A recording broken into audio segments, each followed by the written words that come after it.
Rama, Hare Rama, Rama Rama, Hare Hare, Hare Krishna, Hare Krishna, Krishna Krishna, Hare Hare, Hare Rama, Hare Rama, Rama Rama, Hare Hare, Hare Krishna, Hare Krishna.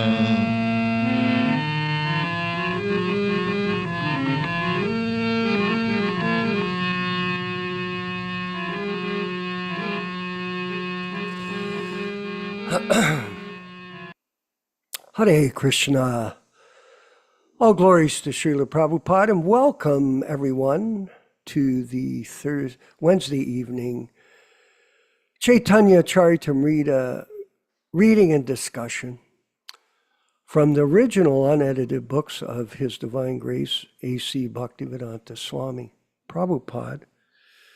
And that is the key to this program, is that we're focusing on the unchanged books of His Divine Grace according to His orders. And this is the key to the relationship with the spiritual master. It is not without discipline. I was listening to a tape, Garuda Prabhu, of Srila Prabhupada speaking the other day in Australia. And he was saying, he was answering questions. And one of the devotees asked him, Prabhupada, you've said that once one becomes initiated, that is an eternal relationship with you. Interesting question. Eternal relationship. Now, Prabhupada responded to the person that spoke, yes, it is an eternal relationship as long as you're practicing the process of devotional service according to my instructions. Otherwise, if you're not, how is there an eternal relationship? Because devotional service is an eternal process. It's an activity on the transcendental platform. And Prabhupada was teaching us how to act as Vaishnavas, not as Brahmins, not as Kshatriyas, not as Vaishyas, not as Sudras. Actually, I was looking at a recent post by Gargamuni Prabhu, Yasodhanandana Prabhu, and Prabhupada was specifically giving direction to the spiritual sky business. He said, now I see the spiritual, I'm paraphrasing, I see the spiritual sky business expanding, and they're selling all kinds of different items. So people were taking up this business. He said, but that's not our business.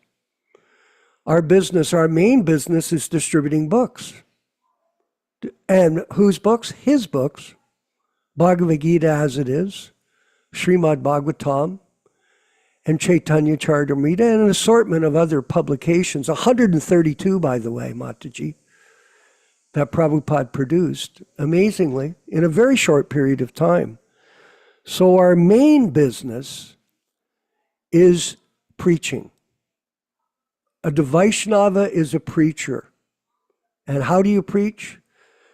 You preach potently by practice. Yes, by practice. I'm watching how the world is infatuated, Krishna Katha, by these Olympic Games. And you see these athletes, these young people, and boys and girls, but they're very serious. Very serious. But it's frivolous. Frivolous activity to become an Olympic champion.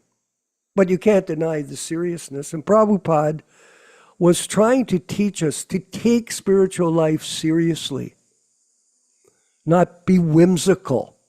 Oh, one day I'm on, one day I'm off. I had a chance to speak to actually many of our God brothers and God sisters over the years now.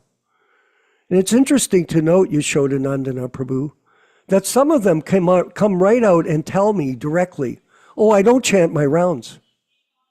Of course, when they say that, I'm like, whoa. And then they tell me what kind of a great devotee they are. Oh, I got initiated back in 1970, blah, blah, blah. And Prabhupada was this and that, and I saw Prabhupada in this area and that area. Very sentimental. A sentimental attachment to the Guru. This is not strict discipline to the order of the spiritual master, which is the secret of success, Mother, in spiritual life. It is not based on so-called seniority. Huh? We hear this and we talk about it on a regular basis, that people claim to be senior as devotees because of initiation, because of age.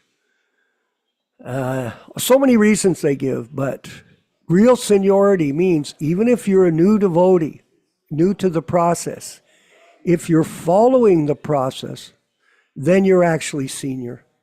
It's more how you practice this process, and it's a discipline. Just like, for example, these athletes, you see them very disciplined. And what are they getting out of it? Some temporary glorification, some money, sponsorship money, etc., some success. And then by the time they're 40 or 50, they don't look like these wonderful young people do now. All of a sudden, birth, death, disease, and old age are attacking them. Prabhupada says there are 4 rules. These are 4 rules: birth, death, disease, and old age. So the only real seriousness that a person should have is the discipline to chant. This person announced to me, oh, I don't chant my rounds, right away. Oh yeah, I know these Prabhus, and starts talking about Prabhupada and speaking over and over again about all his short times with Prabhupada. And I'm thinking, Prabhu, you don't chant your rounds, you've admitted it. How much realization can a person have when the most important thing is to chant the holy name? And we hear that over and over and over, Krishna Katha. Over and over and over again, these same instructions, and somehow or other the person saying, I'm a senior devotee, but I don't chant my rounds. I drink whiskey. I go in Bangkok, I go for excitement. This is unfortunate. And we want to make sure that we try always, all of us, to stay steady on our rounds. 16 rounds without fail every day. And that should be the first and foremost service that we do for ourselves. This is for our benefit, not for others. Someone accused us, if you remember, Yashodanandana Prabhu, of running a boot camp. Oh, you're running a boot camp. And our friend, he was saying, we had known him for 25 years, and he turns around and says, why are you doing that? Well, we knew that he wasn't chanting his rounds, and he was reluctant to accept this advice. Chant your rounds, Prabhu, in order to be connected to your spiritual master, because unless you perform devotional service on the transcendental platform, how can you have an eternal relationship with the bona fide spiritual master? It's not there. It is not there. It's fake, just like so many fake people these days. So, lots to think about. The bona fide books, the bona fide messages, the instructions, like that. So many things for us to do. And we only spend 4.5 hours a week, up to 5 hours a week. I'm working on a program right now out of Hollywood to get these classes put on a distribution network worldwide for people, not specifically in our group, but general group of new people that are looking for truth, because this channel Hare Krishna Society is a channel of truth, real truth, absolute truth. Jnaninas tattva darshanaha. By following the spiritual master, everything can be revealed to us, and we can reveal it to others. We are preachers. That is our goal. And we're going to go to the diaries now. Lots of philosophy today from His Grace Yashodanandana Prabhu. Lots to think about. And we're going to be reading from Caitanya Charitamrita, the topmost literature in the universe, Mataji. Not just a regular book. The topmost literature in the universe. And we're all participants. Haribol. So here we are, Sunday. Now this is September 19th. Very interesting. And I've mentioned this before. It's quite significant. Prabhupada has written in his diary, he's arriving in New York. Today is the 38th day of our journey, and we reached New York Port at 12:30 p.m., about 3 hours later than the scheduled time. Okay, so it is 38 days into the journey, and it was a very arduous adventure for Prabhupada, and he almost passed away due to the difficult conditions on the boat and a combination of other health issues. And he was grateful that he had survived the journey by the grace of Lord Krishna, and he prayed like that, and we'll read about it. And then September, he doesn't write anything on the 20th and 21st. He's busy. He's going to Butler, Pennsylvania, where there was this recent episode, unfortunately.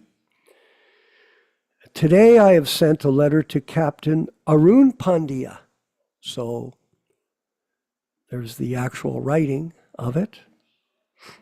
And then we're going to look at the picture where he was staying in Butler, Pennsylvania, because even though he was invited by them, the Agarwals, to come to Pennsylvania, they had no accommodation for him.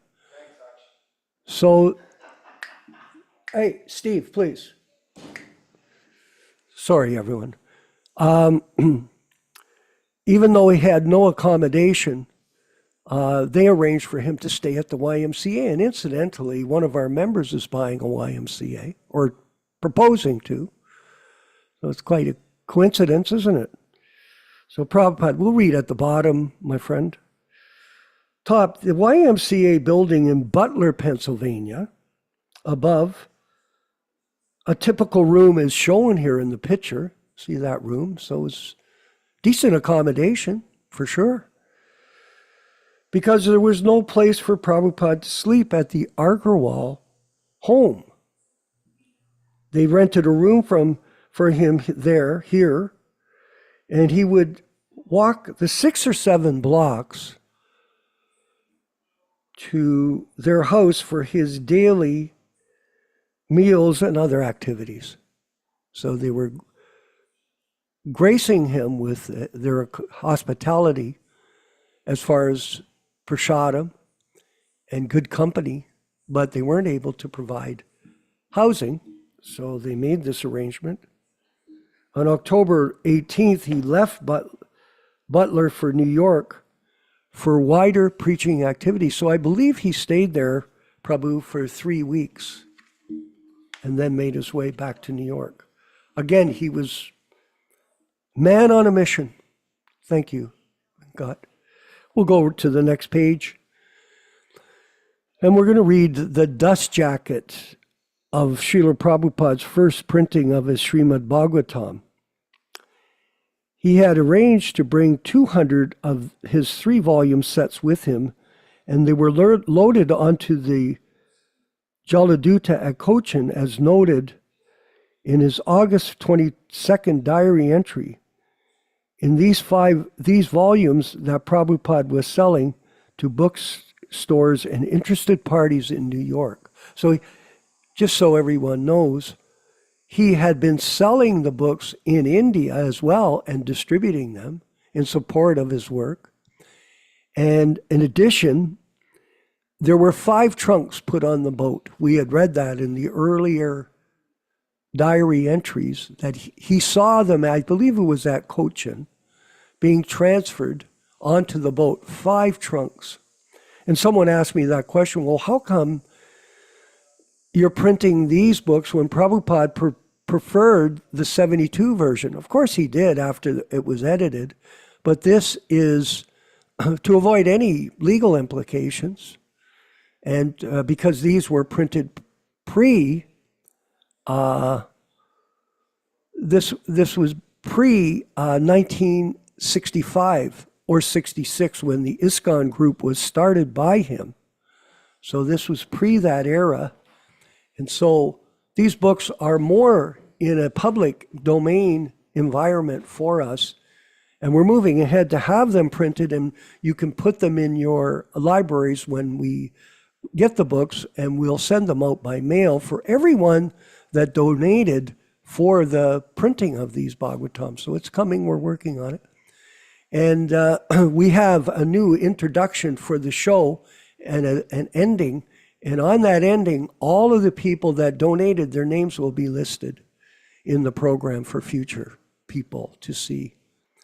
And if you're still interested, the GoFundMe program is still operating. You can go there and donate and be in line to get a set when we get them. So any donation that you send, you'll be put into the people that will receive the books. So here on Thursday, the 11th, Paragon Book Gallery, New York, received today 25 sets from Gopal. 5 sets personally, 10 through Orientalia, 25 through Paragon. So 40 sets to from A.C. Bhaktivedanta Swami. So he's working diligently to get the books out. And you go to November 12th and 13th. So he's moving forward.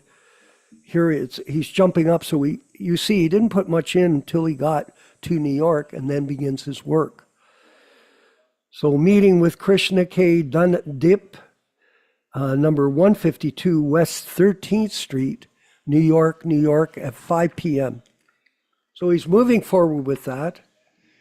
And meeting at New India House, God Consciousness, under the auspices of the Tagore Society of New York. So he starts to book appointments for himself. Remember, he's completely on his own. And here we have the memorandum moving forward. Srila Prabhupada's addresses, telephone numbers, and notes. So, well, I photographed one of the pages just so you could see Prabhupada's handwriting. There we go. And how he was jotting down the names of contact people. He's building a database, an old style database, like we all used to build with paper and pen. So very interesting. And I think what we'll do is we'll move forward now. It's 8:20. We'll move forward to the reading and discussion of Caitanya Charitamrita with His Grace Yashodanandana Prabhu. And first we're going to have the chanting of Jaya Radha Madhava with Srila Prabhupada. And I noticed some of you are chanting along in the verses and that. Please do that and be part of the program in total focus. Thank you. All glories to Srila Prabhupada.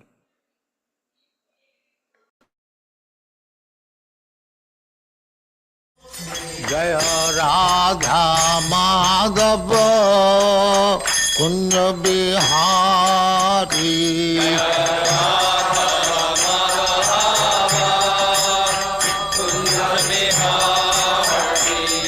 Jaya Radha Madhava Kunja Bihari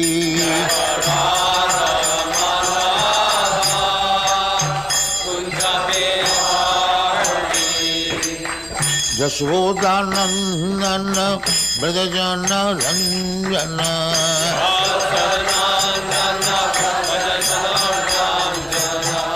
Yashodanandana Brajajana Ranjana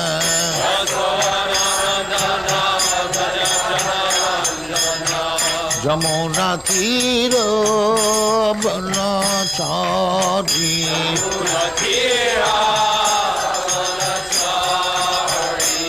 Jamuna Tira Banachari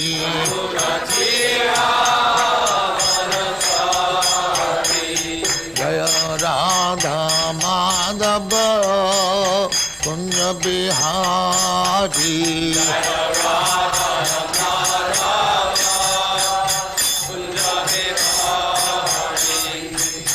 Gopi Jana Vallabha Girivaradhari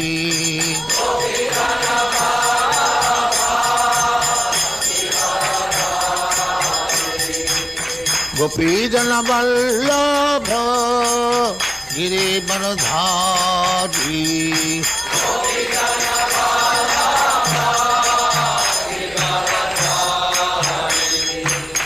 Yashodanandana Brajajana Ranjana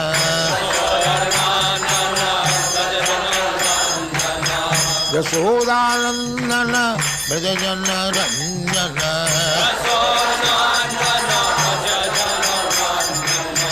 Yamuna Tira Banachari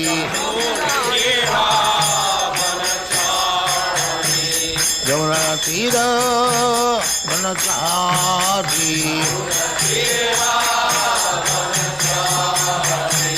Jaya Radha Madhava Kunja Bihari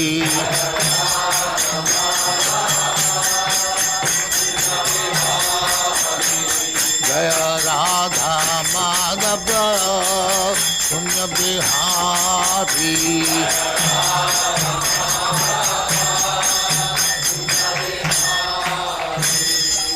Jaya Muspa Paramahansa Parivrajagacharya Sattvaresvara Samadhati Siddhanta Saraswati Goswami Bhagavad Ki Jai Ananta Kodi Vaishnavin Ki Jai Namacharya Shri Haridas Thakur Ki Jai Prem Se Kaho Sri Krishna Chaitanya Prabhu Nityananda Shri Advaita Gadadhar Shivasadi Gaur Bhaktivinoda Ki Jai Shri Shri Radha Krishna Bhog Gopinath Sam Khand Radha Khand Giridhar Ki Jai Vrindavan Dham Ki Jai Navadvip Dham Ki Jai Ganga Mai की जाए जमुना माई की जाए गुरु द्वारका धाम की जाए स्वामी तो भक्तबिंद की जाए और ग्लोरी टू देयर सिंह और ग्लोरी टू देयर सिंह thank you very much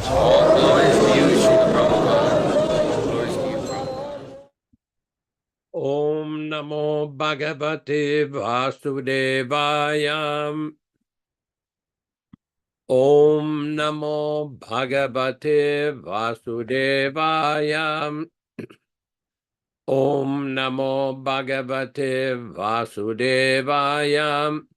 O my Lord Sri Krishna, the son of Vasudeva, the all-pervading personality of Godhead, I offer my respectful obeisances unto you. Narayanam namaskritya Narayanam namaskritya Naram cheva narottamam Naram cheva narottamam Devim saraswatim vyasam Devim saraswatim vyasam tato jayam mudirayat Tato jayam mudirayat. One should utter the means of conquest, Srimad Bhagavatam, after offering respectful obeisances, 1, to the personality of Godhead Narayana, 2, to the Narayana Rishi, who is the supermost human being, 3, to the Mother Saraswati, the goddess of learning, then 4, to Srila Vyasadeva, the author, from Srimad Bhagavatam 1-4. Thanks everyone for attending this class and reading and discussion based upon Sri Caitanya Charitamrita. As every week, we are reading from the 1974-1975 non-adulterated and non-edited original Sri Chaitanya Charitamrita, with all the English synonyms, translations, and purports by His Divine Grace, A.C. Bhaktivedanta Swami Prabhupada, founder Acharya of the International Society for Krishna Consciousness, also known as the Krishna Consciousness Movement. As we do every week, we will be reading a few selected verses from the Adi Lila, chapter 1, from text number 18 through 22, which describes the meaning and great benefit of hearing this great, powerful, transcendental literature. Jai Jai Sri Chaitanya Jai Nityananda Jaya Dvaita Chandra Jaya Gaura Bhakta Vrinda. Glory to Sri Chaitanya and Nityananda. Glory to Advaita Chandra. And glory to all the devotees of Sri Gaura, Lord Chaitanya. Etina Thakur Gaudiya ke Karye Chenayatma Sat. Etinera Charana Vandan Tire Morinat. These three deities of Vrindavana, Madan Mohan, Govinda, and Gopinatha, have absorbed the heart and soul of the Gaudiya Vaishnavas, followers of Lord Chaitanya. I worship their lotus feet, for they are the lords of my heart. Grantera Rambikari Mangala Charana, Guru Vaishnav Bhagavan Tinera Smarana. In the beginning of this narration, simply by remembering the spiritual master, the devotees of the Lord, and the personality of Godhead, I have invoked their benedictions. Tinera Smaraneai Vigna Vinashana, Anayaseai Nijavanchita Purana. Such remembrance destroys all difficulties and very easily enables one to fulfill his own desire. Simangala Charanai Trivida Prakar Vastu Nirdesha Shiravada Namaskara. The invocation involved three processes: defining the objective, offering benedictions, and offering obeisances. We will proceed with the reading. This week, we are reading from chapter 4, text number 276 and 77. Then we can start with the next following chapter. Text Sunnah 276. Mangala Charana Krishna Chaitanya Tattva Prayojanam Chavatare Shlogashatker Nirupitam Mangala Acharanam. Invoking auspiciousness. Krishna Chaitanya, of Lord Krishna Chaitanya Mahaprabhu. Tattvalakshanam, symptoms of the truth. Prayojanam, necessity. Cha, also. Avatare, in the matter of his incarnation. Shloka, verses. Shatkai, by 6. Nirupitam, ascertained. Translation. Thus, the auspicious invocation, the essential nature of the truth of Lord Chaitanya, and the need for his appearance have been set forth in 6 verses. Text 277. Sri Rupa Raghunapade Yara Ash Chaitanya Charitamrita Kohi Krishna Das Sri Rupa Srila Rupa Goswami Raghunatha Srila Raghunath Das Goswami Pade, at the lotus feet. Yara, whose? Asha, expectation. Chaitanya Charitamrita, the book name Chaitanya Charitamrita. Kahe describes Krishna Dasa Srila Krishna Dasa Kaviraj Goswami, translation. Praying at the lotus feet of Sri Rupa and Sri Raghunatha, always desiring their mercy, I, Krishna Das, narrate Sri Caitanya Charitamrita, following in their footsteps. Thus ends the Bhaktivedanta purports to the Sri Caitanya Charitamrita, Adi Lila, 4th chapter, describing the confidential reasons for the appearance of Lord Caitanya. Adi Lila, chapter 5. This chapter is chiefly devoted to describing the essential nature and glories of Sri Nityananda Prabhu. Lord Sri Krishna is the absolute personality of Godhead, and his first expansion in a form for pastime is Sri Balarama. Beyond the limitation of this material world is the spiritual sky, Paravyoma, which has many spiritual planets, the supreme of which is called Krishna Loka. Krishna Loka, the abode of Krishna, has 3 divisions, which are known as Dwaraka, Mathura, and Gokula. In that abode, the personality of Godhead expands himself into 4 planetary portions: Krishna, Balarama, Pradyumna, the transcendental Cupid, and Aniruddha. They are known as the original quadruple forms. In Krishna Loka is a transcendental place known as Shveta Dvipa or Vrindavana. Below Krishna Loka in the spiritual sky are the Vaikuntha planets. On each Vaikuntha planet, a 4-headed Narayana, expanded from the first quadruple manifestation, is present.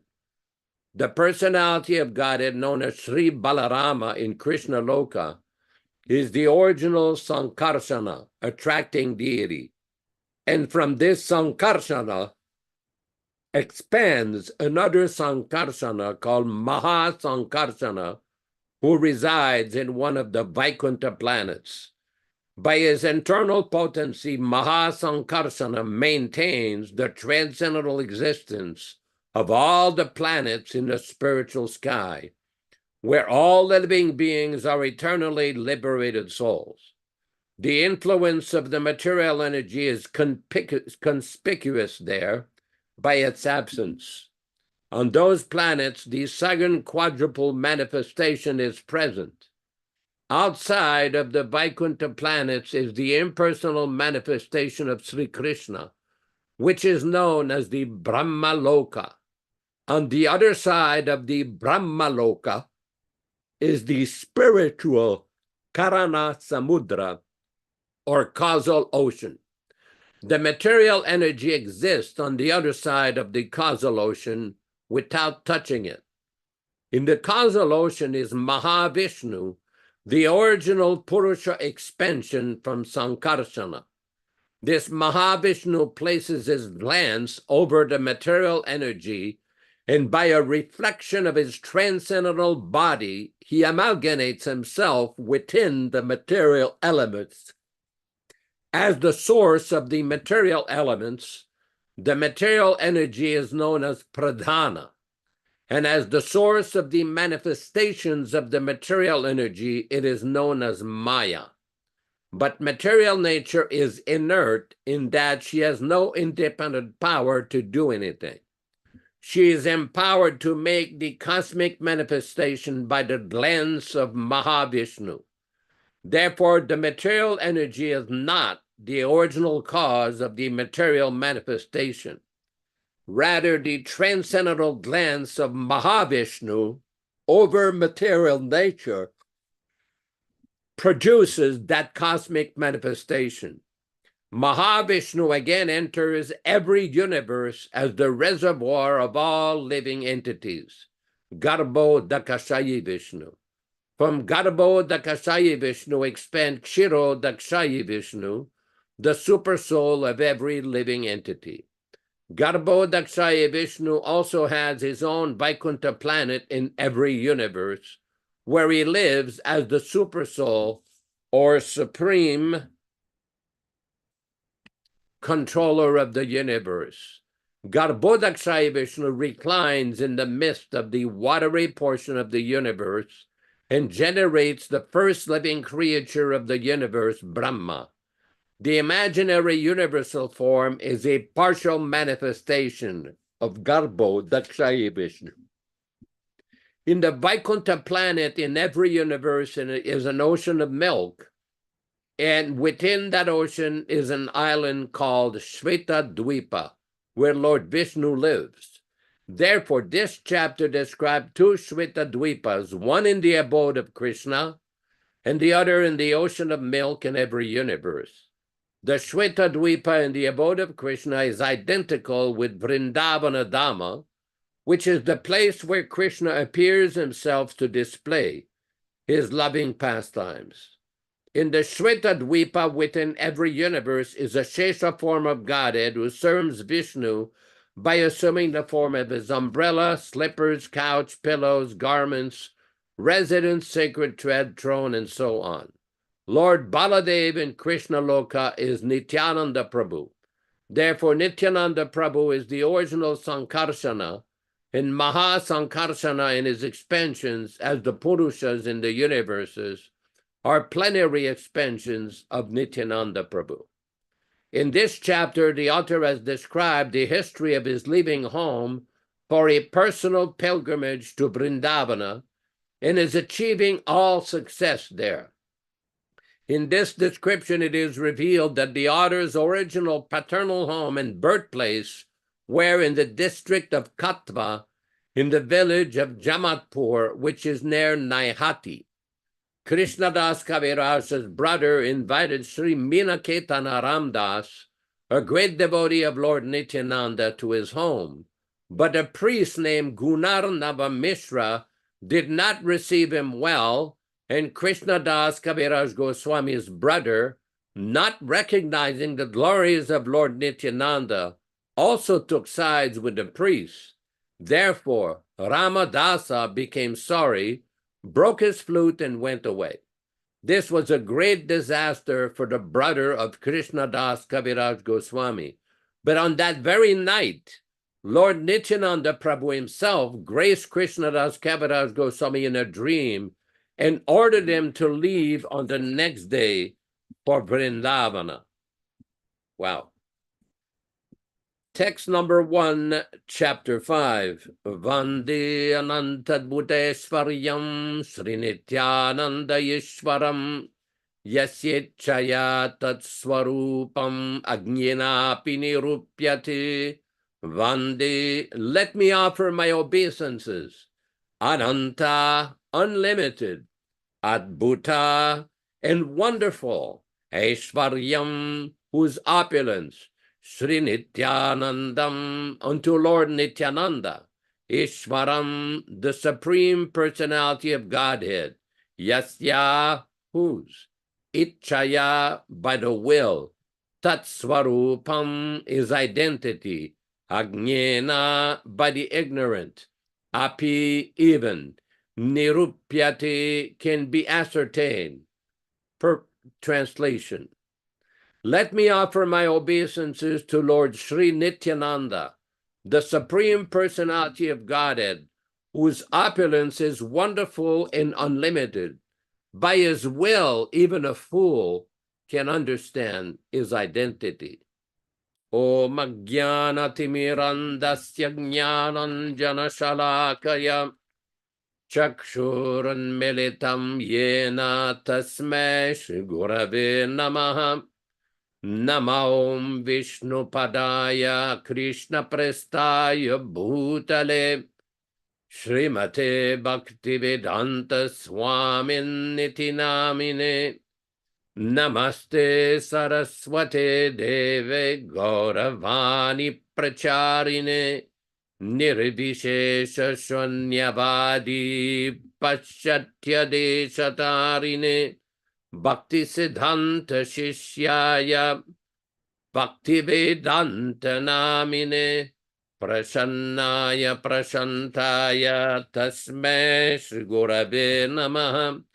Bhagavad Vandanam Khadyam Guru Vandana Purvakam Kshiram Sharkara Yuktam Kadatehi Visheshatah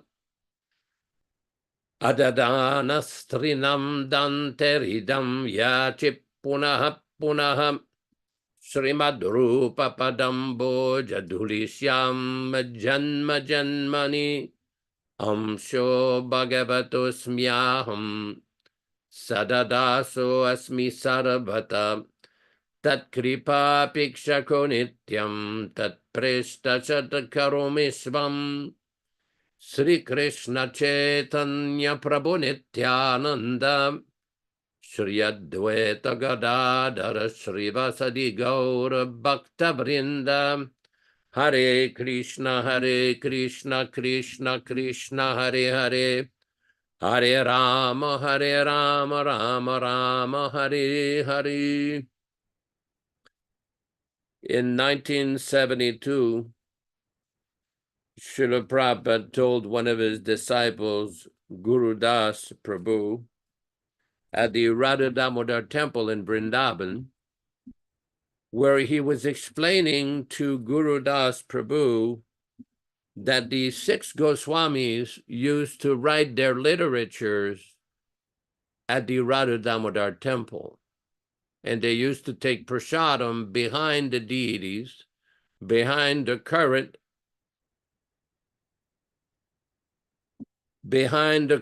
situation, the current location of the deities.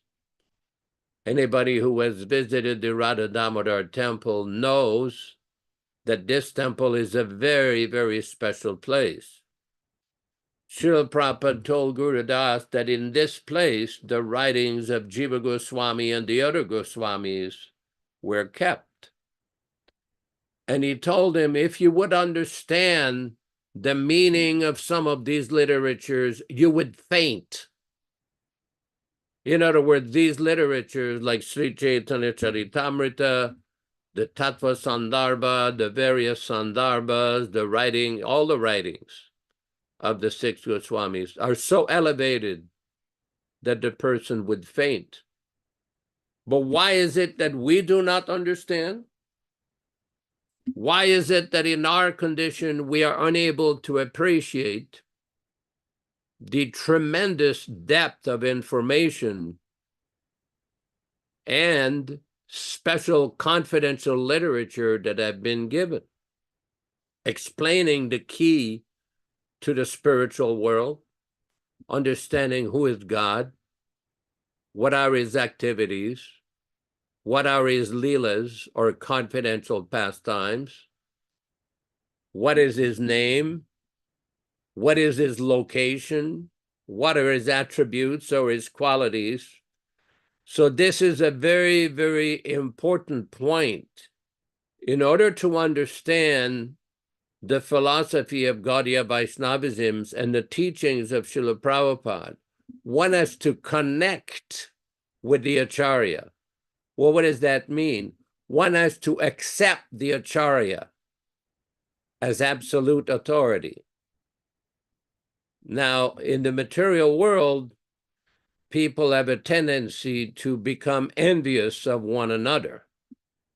That is the condition of the non-liberated souls or conditioned souls. But on the spiritual platform, amongst practitioners of the path of bhakti, there is no room for envy. There is no room for malice or resentment. So one has to learn how to accept the Acharya.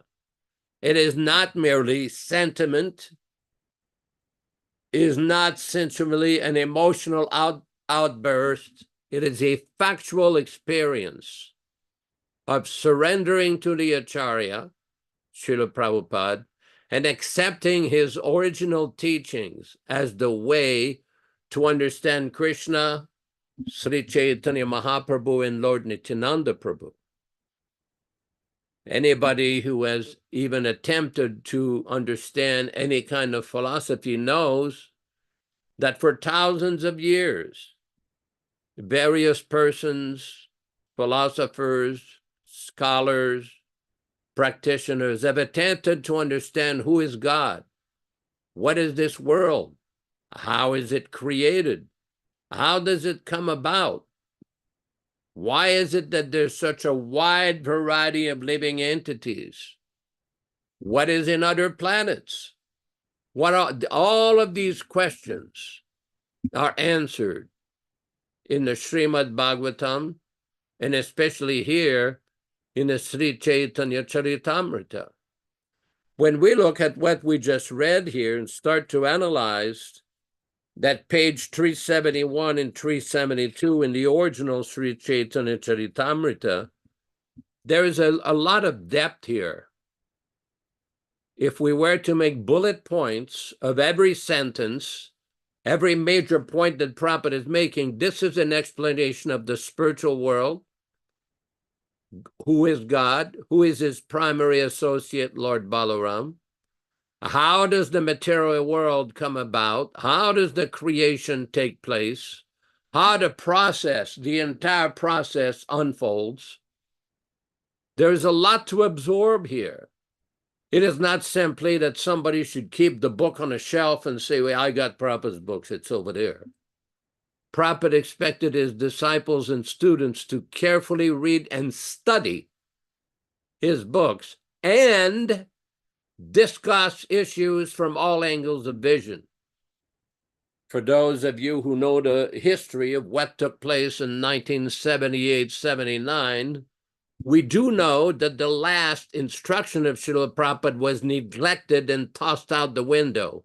Discussion from all angles of vision went out.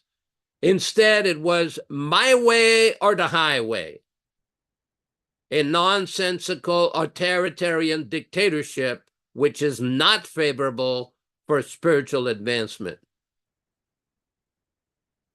For a megalomaniac, madman intent on simply power and self-aggrandizement, oh yes, that may be a very good way to function.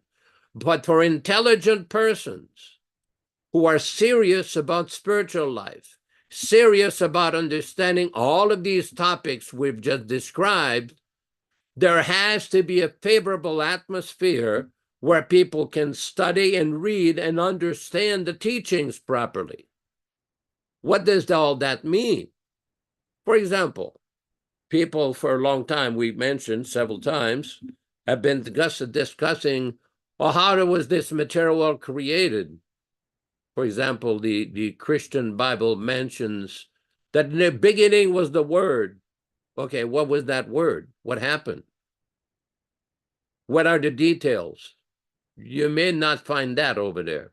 It's a good point. It's a factual point. There was the word. But in the Srimad Bhagavatam, Canto 1, Chapter 3, Text 1, there is a purport where Srila Prabhupada gives a complete purport dedicated to the sequence of creation. What happens from that original word, which incidentally was Om? Everything is described in the Srimad Bhagavatam in detail. How the world come about, how the living entities are manifested. Why is it that some living entities are born in a certain situation, some in a favorable situation, some in an unfavorable situation, some born in a good family, some born as orphans, some born in a very, very difficult situation in a very poor family. Some other persons are born as sons of a Rockefeller or Birla or Ambani or so many wealthy persons. Why is there such a difference of situations? Some auspicious, in Sanskrit called sat, asat means inauspicious. Why is it that there are so many different varieties of situations, different births in different families, in different situations? Some are born blind. Some are born deaf. We were in a situation one time in Bangalore where a very wealthy man, we're talking about somebody very, very wealthy, not just millionaire class, but billionaire class. The wife who came to greet us at the door had 24-carat bangle from her ankle all the way to her arm. Very, very wealthy person. So we had a kirtan. we had a discussion, and afterwards the man pulled us aside in a separate room, and he says, maybe you can explain something to me. Maybe I do not understand. I have one of my sons. He was educated in England, in Oxford. He's a PhD in business administration, economics, highly intelligent, very cultured. I have another one of my son. He's deaf and dumb. He can't understand anything. Why? Why is it the same family, same city, same mother and father, yet two entirely different situations? The only conclusion, there must be a cause, because everything in this world has a cause. Even great scientists who postulate that this world came by chance or a big bang, they didn't get their PhD by chance. They didn't get their education and their title by chance. There had to be a cause. They don't get to work by chance. They have an automobile. The automobile wasn't built by chance. It didn't happen by accident. So why? Because the Bhagavad Gita explains what are these differences. How do they come about? Karanam guna sangasya sadasad yuni janmasu. That one obtains an auspicious situation or an inauspicious situation according to his association with the modes of material nature, the modes of goodness, the mode of passion, and the mode of ignorance, especially in the matter of consumption of food and other items like faith and charity and other things. But especially for food stuff, a human being has to use his discrimination not to inflict pain and suffering upon other living beings unnecessarily. That is why in the Bhagavad Gita it is recommended, Krishna recommends, Patram pushpam phalam toyam yome bhaktya prayachati. That offer me a leaf, a flower, a fruit, some water with some love and devotion, and I will accept it. There are recommendations by great learned transcendental professors, acharyas, of what one should eat in the human form of life. And the killing, the unnecessarily killing and slaughtering of animals is definitely not one of them. There is serious karma for that. There is serious reaction. One may believe or not believe. Everybody is entitled to their pious belief, but the reality is, just like Srila Prabhupada had a conversation with a religionist from another faith, and he said, well, we don't believe in reincarnation. We don't believe in the law of karma. And Prabhupada's answer was, how do you explain all these different varieties of life? No answer. No practical, credible answer. Bhagavad Gita gives an answer that if you associate with the mode of passion and ignorance, you're going to get a certain result. That is why in this life we see some persons achieving a certain result as a result of past good karma. So in this life, they're fortunate, they'll have good features, good education, good family, good wealth. Okay, that's nice, but what do you do with it? What do you do with it? How many times have we heard of people who inherit large sums of money and squander it, totally misuse it and waste it? Why? Because of bad association. That's why in the Shastras, in the Vedic Shastras, there's recommendation that now that you have this human form of life, Durlabha Janama, this very rare human form of life, we hear from the Padma Purana how there are 8,400,000 different species of life, out of which only 400 different kinds of human beings. And there are so many different situations. But the human form of life, we have the intelligence and the discrimination to use this human form of life to achieve the greatest benefit, which is avoid the repetition of this birth and death problem. The other day, I had to go to a supermarket to get some fruit for Govardhan. I'm walking in a supermarket, and there was one lady on crutches. She's coming, she's grimacing, she's obviously in obvious pain. She was not happy. And she was walking very, very, so I moved aside and I put to her, yes, you can go ahead. So the automatic door opened. She was not in a happy situation. Old age, suffering, disease. Then there was another person, she was in a wheelchair. She was being wheeled around by somebody else, same kind of suffering situation.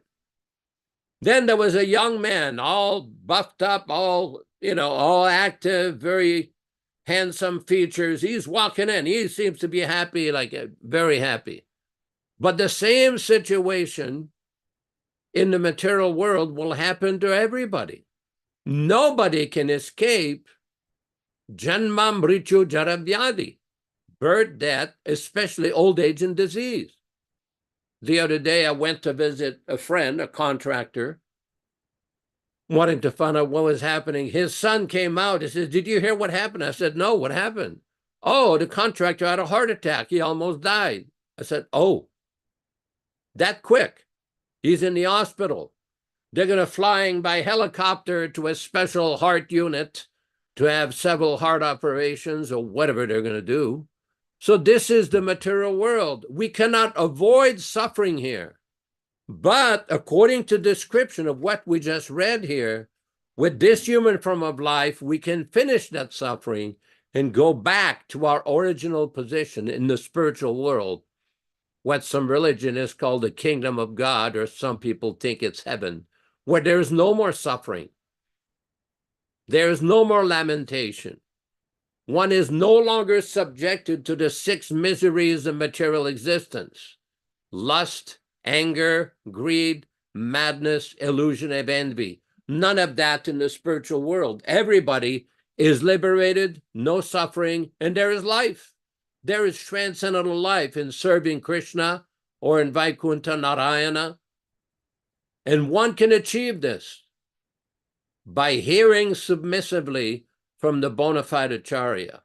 That is the process. It is not a difficult process. It only becomes difficult when some persons who are after material aggrandizement, trying to mislead others with their false interpretation for personal promotion, for self-promotion. And this is a very, very important point, because many people say, well, why is it that we see that some persons, although they are devotees, they don't seem to really understand the philosophy as it is given? Prabhupada explains in chapter 4, text 42 of the Bhagavad Gita, and he says in the purport, in the last 2 sentences, one should therefore follow the path of Bhagavad Gita as it is expressed in the Gita itself, and beware of self-interested people after personal aggrandizement who deviate others from the actual path. The Lord is definitely the supreme person, and his activities are transcendental. One who understands this is a liberated person from the very beginning of his study of the Gita. Now, we're not going to go on to with much at this point. It's quite self-evident. It is very easy to understand. One should be aware. We've often discussed the difference between the bona fide Rupa Anuga Sampradaya, or those who factually follow Srila Rupa Goswami, and those who are more interested in following the Rupi Anuga Sampradaya, who are only interested in making money in dress of Vaishnavas. One should be aware of such persons, regardless of how sophisticated, how educated, how scholarly they may be, whether they know Sanskrit or Bengali or whatever it is. One has to learn to distinguish between both. To whom it may concern. Thank you very much. Hare Krishna. Hare Krishna. A very important point, actually, to be able to qualify a person as a bona fide spiritual master that can deliver a conditioned soul, like Maya. And Prabhupada explains that this is possible. No sound. Mr. Karmaji, you're breaking up. You're breaking up. How's that? Is that better? No sound? No. Still breaking Still- up. Still breaking up. We try a different method here. How's that? Can you hear me now? Yes, it's You're faint. distant, but we can hear you. It's I'm going to use it without my microphone right now. I'll try to speak closer. So the idea is this, that spiritual knowledge is available to the sincere seeker of the truth through a bona fide source. And that's what Yashodananda was also describing in this particular session of Caitanya Charitamrita. And Prabhupada has been criticized by his own godbrothers that he never presented the highest truths in his books, that he somehow or other minimized them and gave us less information than they could give. This was strictly due to envy. And in another lecture in Australia, Prabhupada was explaining to a soul there, a student at the class, that the reason that people have trouble understanding transcendental knowledge, because Prabhupada presented so much information, like in this section of Caitanya Charitamrita today, he explained about the whole material creation, spiritual and material creation in these paragraphs. But people, it's hard for people to understand it because they're so small and insignificant.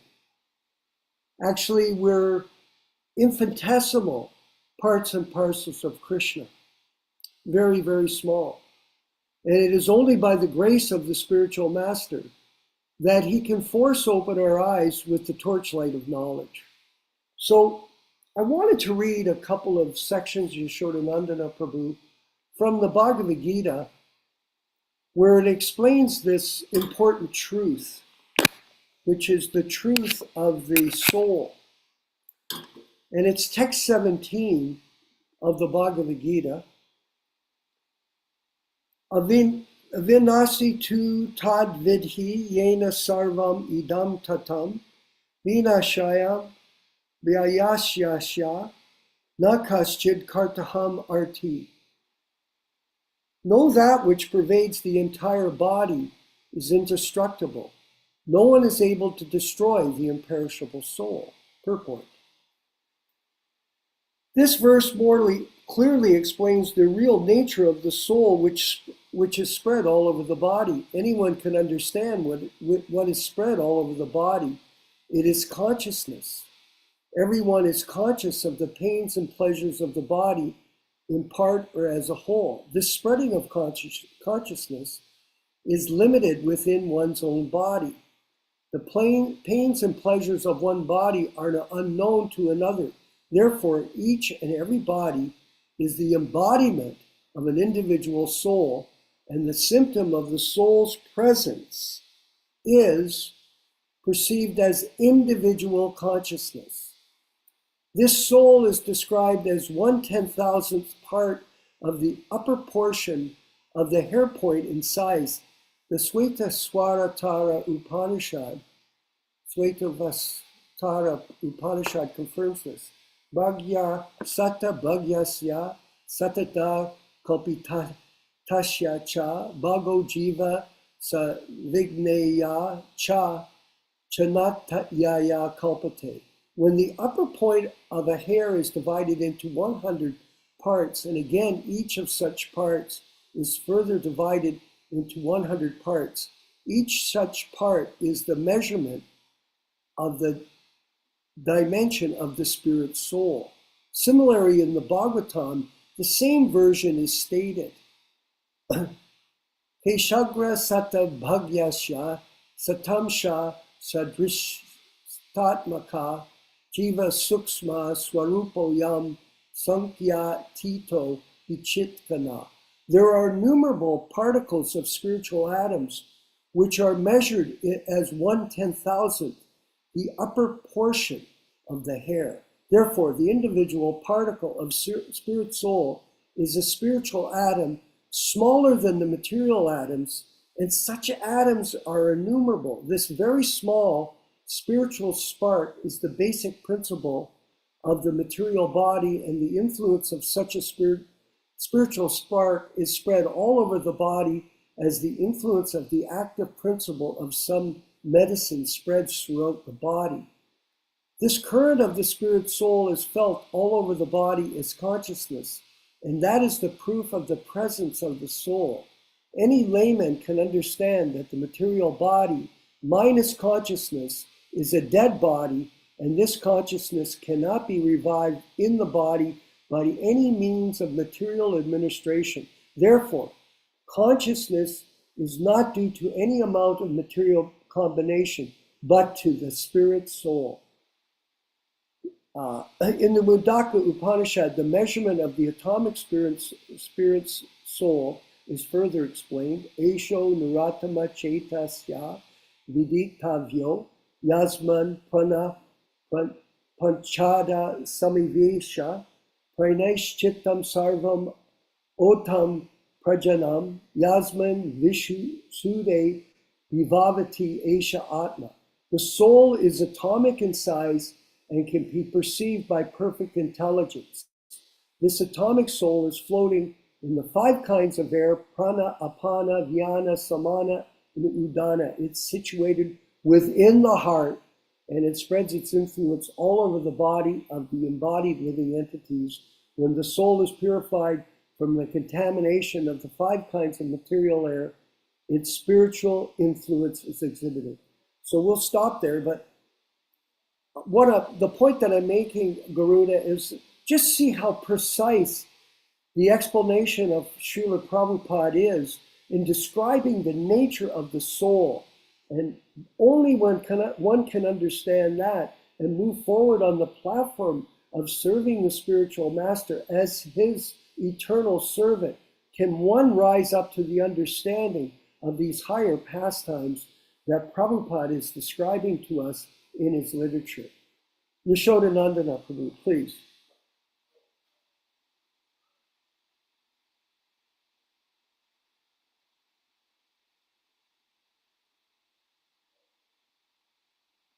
Your microphone, Yashoda.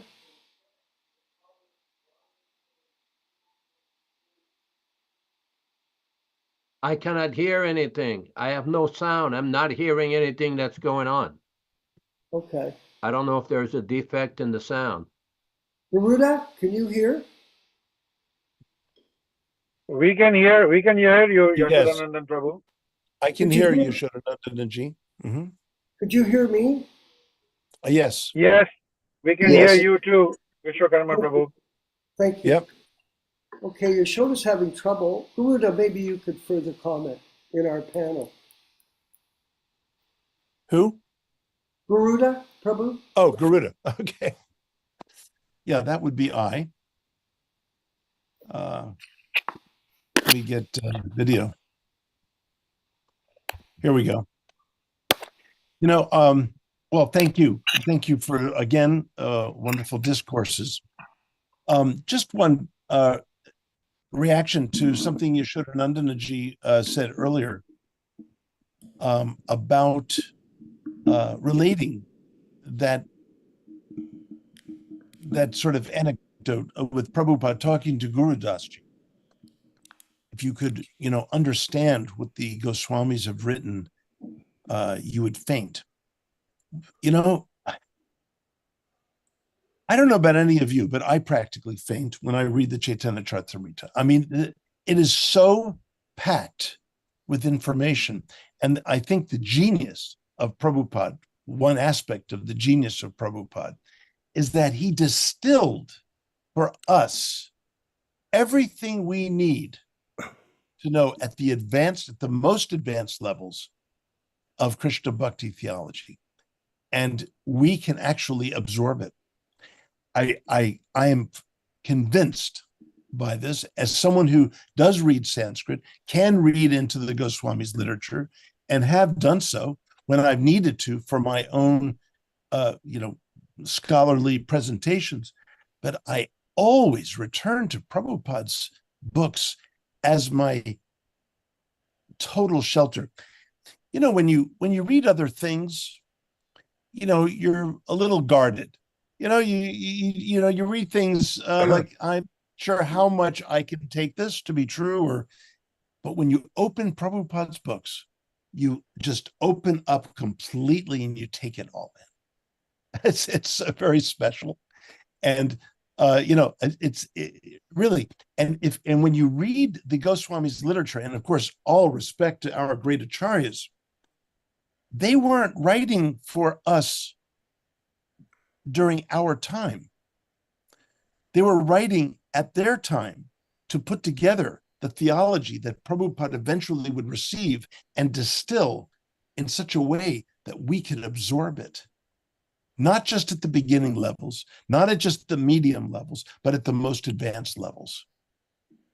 This is, I'm in awe of this, utterly in awe of this. So anyway, I thank Yashodanandanaji for his earlier comment on this. Can you hear us, Yashodanandanaji? He's not. I don't think he's connected. No, he's disconnected. But you were able to hear me, right, Vishwakarmaji? Can you hear me now? Yes. Yes, we can hear both of you. Okay. Thank you. You're good. Okay, Krishna. Okay, so I'm back online. Let's go to Dharma Bhavana in Dallas, Texas, to have his comments on today's program. Oh, there we go. Hare Krishna. Wow. Well, we covered a lot of different topics today, all beautiful topics. What stuck in my mind was the sometimes we use the word aggrandizement. I don't really know what it means, but it seems like it means ambition, something similar to personal ambition. Aggrandizement. We spoke about Krishnadas Kaviraj Goswami, his being old age, his hands were trembling, and he had this success during his very, very old age of writing this with total empowerment. It is more than just amazing to me.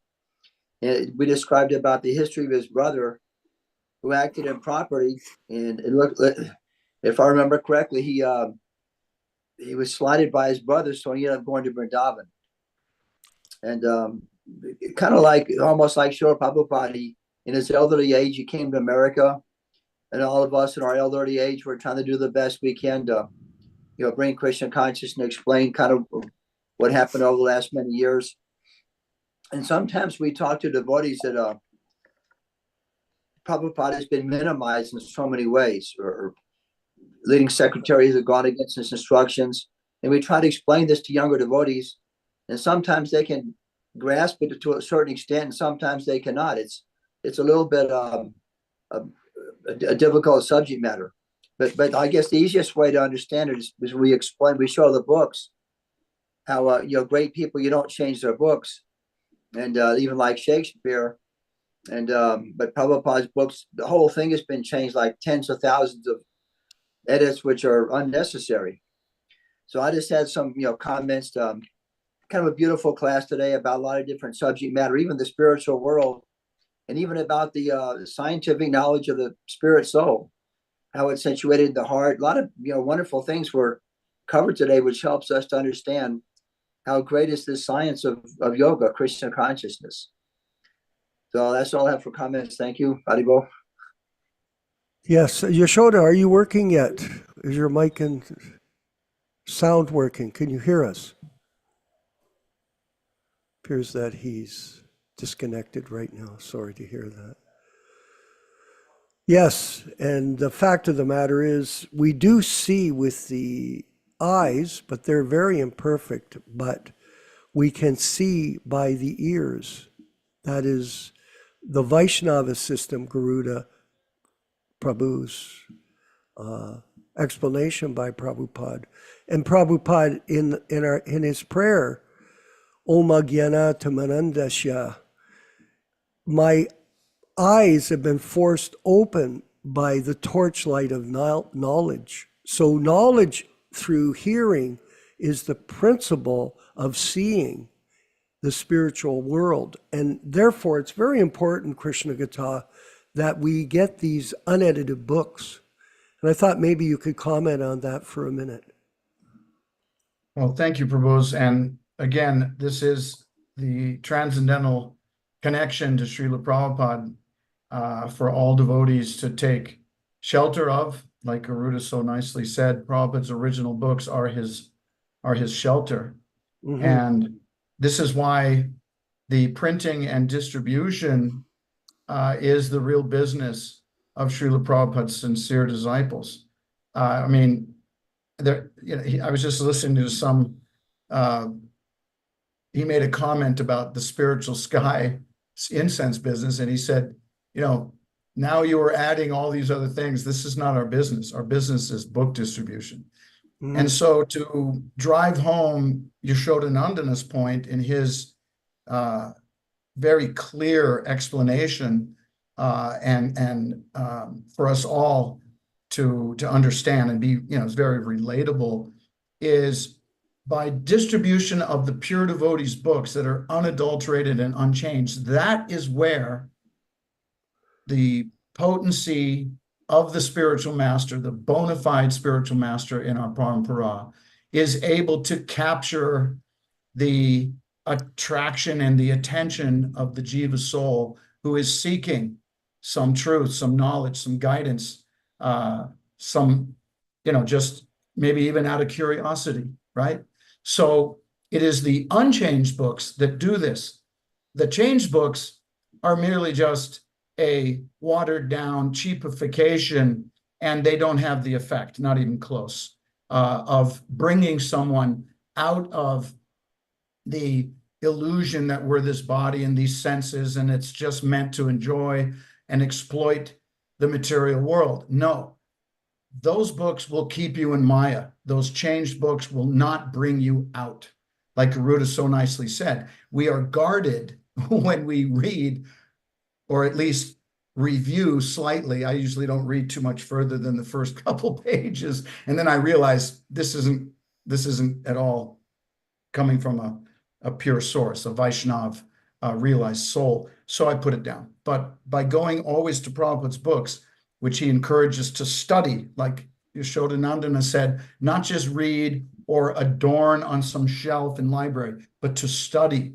And so that is what keeps coming up for me hearing today's discussion, is that really this is the real business. And that's the most pleasing activity to Srila Prabhupada. He came here specifically from the spiritual world to bless us all with this literature, this transcendental literature. And so the real purpose of our existence is to distribute what he has given us. If we just stay to that point, we are pleasing our spiritual master, and that is the most righteous position, rightly situated position we can all be in, is to do what we are doing. And thanks to you, Vishwakarma and Yashodanandana and Garuda, Nilesh, Dharvabhavana, everyone that, Bhakta Jad was talking to me today by WhatsApp, and he is so intent on distributing the bona fide Bhagavad Gita French edition to all of the seeking jiva souls that are in France. This is the proper attitude that Prabhupada wants us to have. And he has that attitude. So we are a like-minded group. And with this like-minded group, we are powerful. Thank you for letting me speak. Hare Krishna, everyone. Haribol. Thank you.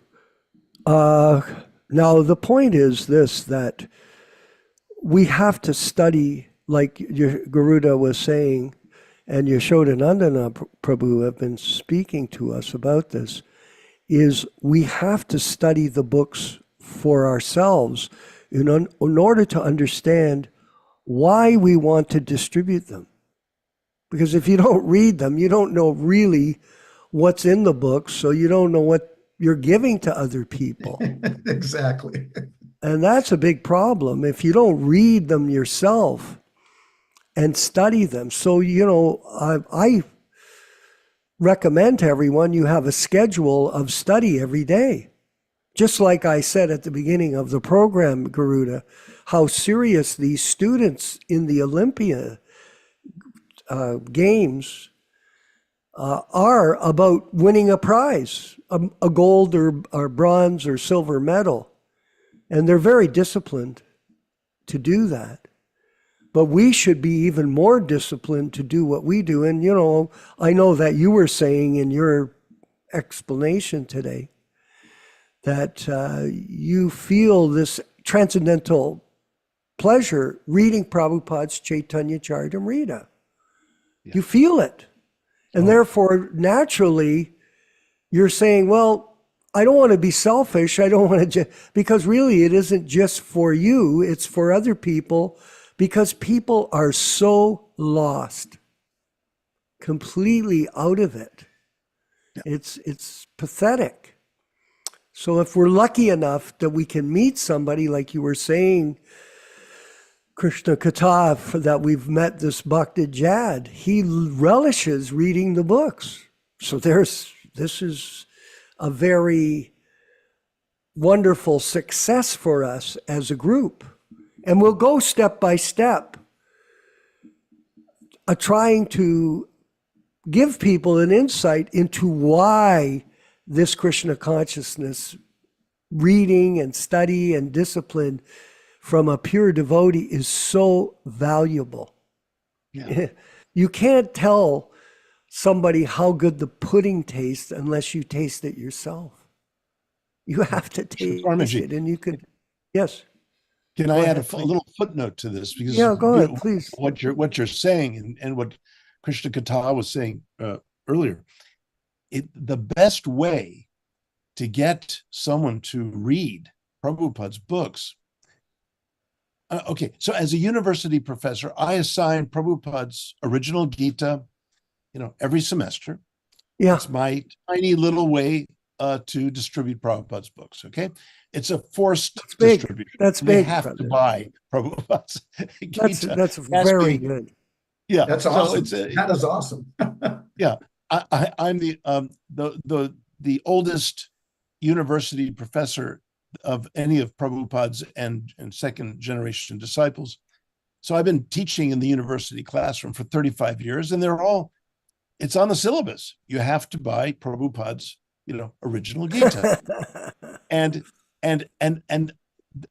the best way to get them enthusiastic about it, or anyone else, is not by, sitting down and philosophically convincing them of the virtues of it, but share with them how much you love this Gita, how exactly inspired you are.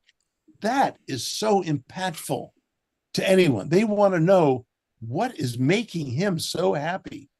They want to know what is making him so inspired. So even as a professor, although I require the book, I'll say, hey, listen, guys, when you read this book, you're reading someone's commentary who lives and breathes the Bhagavad Gita. And to me, that is so inspiring, makes me want to live and breathe the Bhagavad Gita, which is such a pure way of living and really solves a lot of problems of the world. So I get into it.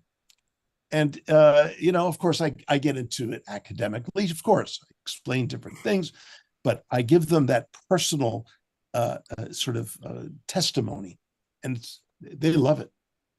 Jai Guruji. Haribol. Well, this is the point, Awesome. this is the real point that we all as devotees are enjoying Krishna consciousness through the practice of it. Like, for example, chanting rounds. Like, for some people, it's difficult. They can't do it. It's, like I said, I was speaking to someone recently, and they were saying, they're initiated, but they don't chant. And I'm thinking, well, the conclusion of all of the study of these books is to chant the holy name, because this was Lord Chaitanya's message to all of us how to get out of the material world. Take shelter of the holy name as your only business. But to develop the taste, you have to practice, just like in anything else. Whether you want to be a musician or a surgeon or a businessman, you have to work at your business. And people ask me, because every day, Krishna Gata and all of us here in the room, in this Zoom call discussion, everyone that you talk to every day asks you a question. How are you today, my friend? How's the day going? Now my friends ask me the same question every day. How's your day going? And my answer to them is, well, same as yesterday pretty much, but now I've got a new answer, Krishna Gata. My new answer is, I'm practicing to become a professional devotee. What? A professional what? Well, what do you think? How do you become a professional in anything? I tell them. You have to practice every day. So you can ask me whatever you want every day. I'm going to tell you the same thing. And by the way, I got to go because I got to chant my rounds. Oh, you got to go. Yes, I got to go. Goodbye. Because that's the most important thing is first you practice yourself, then you can speak to others. And this is the secret of success in our philosophy and our movement. And we're moving to the end of the class or discussion. On our panel, we also have our friend Nilesh Sharma. Maybe he'd like to share a few words with us before we give our final announcements. Nilesh Sharma. Hare Krishna, Jai Shri Prabhupada. Yes. It's very interesting to hear Garuda Prabhu's talk about how he tries to inspire. Remember, nothing works better than demonstration. If you were to teach somebody anything, nothing works like demonstration, because the most critical people are going to be your own children.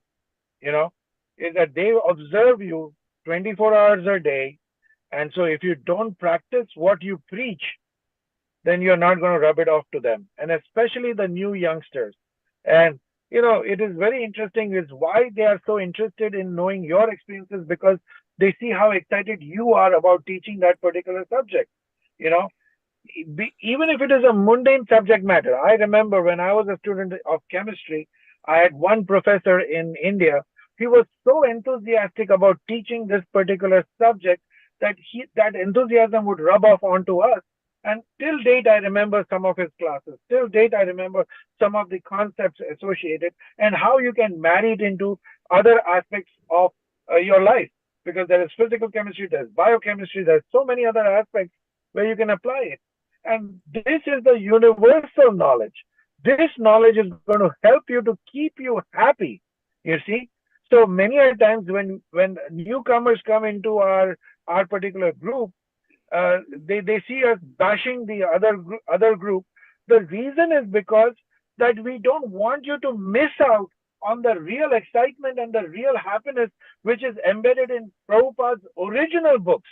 Yes. We don't want you to get diverted in any kind of way, because the amount of happiness and satisfaction which you get in reading Srila Prabhupada's books, as Garuda Prabhu said, that there is no guard on you, because all your guards come down, because whatever preconceptions you have, he immediately shatters it.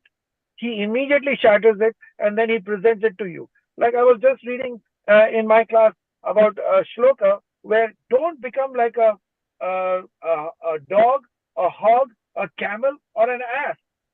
Now, why these four specific animals were created is why? Because the modern university education just creates a doggish mentality in you. What we eat, we make a hoggish mentality where we eat anything and everything. We're not supposed to do that. Camels eat thorns along with their other stuff, and they eat their own blood, and they think that, oh, they're tasting the salt. That is why we should not be like camels also, where we implicate ourselves in the Maya, you see. And then the last one is asses, where we don't realize the importance of this human birth and the evolved consciousness which we have to inquire into all these things. You see, today's Ekadashi. Why are we fasting against grains? What is the purpose behind that? We need to understand this part. And when we see somebody else eating grains or eating meat on a day like this, we realize that how fortunate we are to understand the purpose behind it, the purpose behind our existence, and why we are even fasting. Because this is tapasya. Human birth is meant for tapasya, for self-purificatory process, so that we can be forever happy. You see, and that happiness is what rubs off. I would love to know more instances from Garuda Prabhu, how he motivates the new younger generation, where we can all learn from him whenever it is time to preach the younger generation, so that any kind of tact can help us to preach Srila Prabhupada's message and Chaitanya Mahaprabhu's message. Hare Krishna. Thank you very much. Okay. And really, the most important thing in any relationship is to care about the other person and listen to them and make friends with them. You know, you may have many friends. You may not preach to them very often, but you're friends to them. And when the time is right, you can present philosophy to them. There'll always be a time. And then they're prepared to listen, because they trust you. The most important thing is trust, that you're not trying to take advantage of them, and that you really practice what you preach. They see it, and then they will listen when you try to give them some advice. It's very difficult, Nilesh, my experience, very difficult for someone to take up the process. So it's more important for us to take care of the people that are already devotees, to help them to stay on the path, because to get here is not easy. And it is very easy to fall down. And if we can support each other, this is not something that's been done in the other group. In fact, rather than help you, they kick you out. Oh, you don't listen, you don't support, you're a dissenter, you don't agree with this or that. Goodbye. See you later. You may have done thousands and thousands of hours of service. Some of our devotees have sold hundreds of thousands of books. And when they object to the, say, new guru system, they kick them out right away. Get out. You're useless. Go away. That's what's going on. This is absolutely the wrong way to deal with people. Yeah, Nilesh, you've got your finger up. Prabhuji, this point of yours is very, very important, very critical. Is because remember, we are the students of Sanatan Dharma, and we are not the student of Abrahamic religions where diktats are given to you, that you have to follow it, otherwise there's no other way. You see, Sanatan Dharma is based on dialogue. There is never anywhere, anytime where there is only a monologue which is given to you. You see? So if you don't want to have a dialogue with me, then you're not a student of Sanatan Dharma. If you want me to just follow your diktats, then you are not following Sanatan Dharma. You are one of the Abrahamic religions, which we don't care about. So we are always in this particular mode of dialogue. And if nobody wants this dialogue, then remember, you're not a Sanatan Dharmi. Hare Krishna. Well, this is the point, and it's unfortunate, very unfortunate. But this, Garuda, you know this. This is a new movement. It's going through a lot of transition. And, we've emerged out of the ashes, let's say, to reestablish the authenticity of Prabhupada's teachings without any adulteration, without any change. There is a plan for us to eventually construct a Prabhupada memorial, like the Lincoln Memorial, is to preserve the history of Srila Prabhupada up to 1977, November 14th. What's the history after that? Well, a lot of chaos, a lot of confusion. And out of this chaos and confusion, still true religiosity can reappear amongst us and the people that we bring forward to help carry on this mission after we all leave. That's a very important thing, is the further maintenance of this society with properly trained up people that want to understand the Vani incarnation of Srila Prabhupada and how it lives with all of us. So thank you very much. We want to ask you to please write your Vyas Puja offerings. Yashodanandana 1008 at yahoo.com. You can send it to him or to myself, Bobby Hebert, BOBBYHEBERT, thank you, Venkat Bhatta. Yeah, at Yahoo, or my email. You can send it to Yashodanandana Prabhu, that's good. And he'll forward it to our transcendental production manager, Venkat Bhatta Prabhu, who is the servant of this mission. And we thank him very much for his hard work. And we want to let you know that we're going to be working with Venkat Bhatta Prabhu to transform these newsletters that Yashoda and him are producing into a monthly magazine. And it'll be sold online on Amazon coming up in the near future. So I'm looking forward to buying one myself and having a collection of them in my library here. So we've got so many things going on to promote the mission. And if anyone knows anyone who is interested in helping us with our Zoom classes, we're also looking for someone to join our team so we can share that duty with others. And we want to share it with you, and we'll train you up how to take it up and get a chance to really be a part of the preaching work that we're putting on. So lots of programs that we've got in our branch offices, which we've opened. There's 18 of them, and we'll be using those when we get the books finally printed in the hands of our branch offices. So all kinds of things going on, and it'll evolve as time goes on. And we keep pushing forward. So thank you very much. Let's move ahead with the kirtan. And don't forget to send this offering into Prabhupada's Vyasa Puja offering coming up very soon. Please play the kirtan, brother, and then we'll offer our humble obeisances and end the show.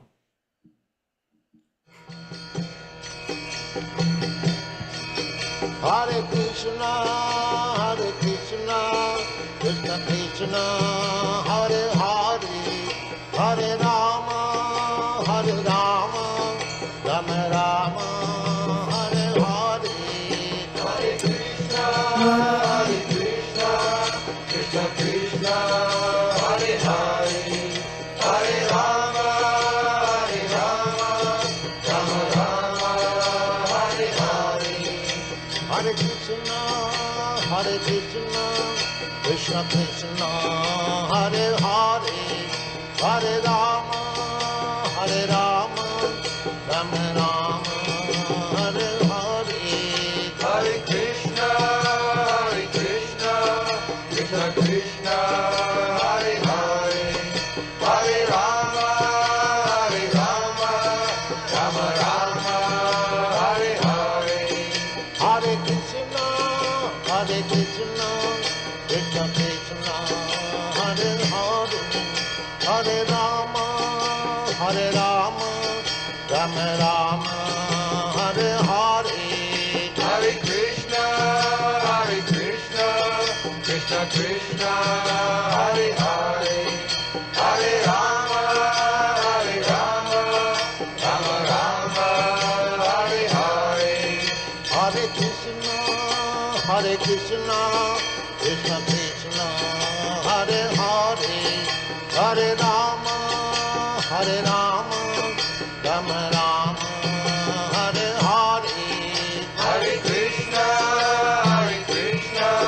Krishna Krishna, Hare Hare, Hare Rama, Rama Rama, Hare Hare.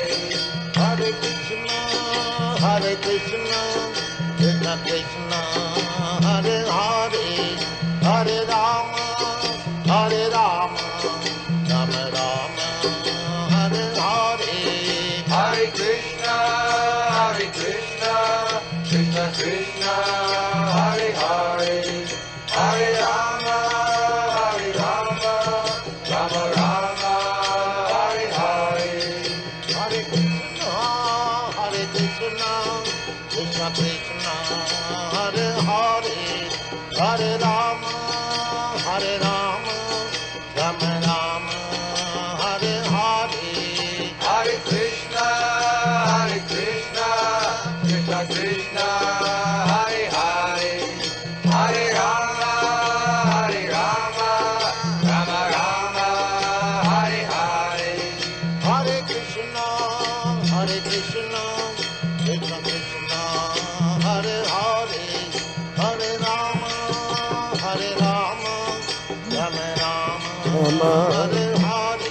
Hare Krishna, Krishna, Krishna, Hare Hare Hare, Hare, Hare Rama, Hare Rama, Rama, Hare Hare. Vancha kalpa tarubhyascha kripa sindhu bhayevacha patita nam pavenibhyo vaishnavebhyo namo namaha. I offer my respectful obeisances unto all the Vaishnava devotees of the Lord who can fulfill the desires of everyone just like desire trees and who are full of compassion for the fallen souls. All glories to Srila Prabhupada.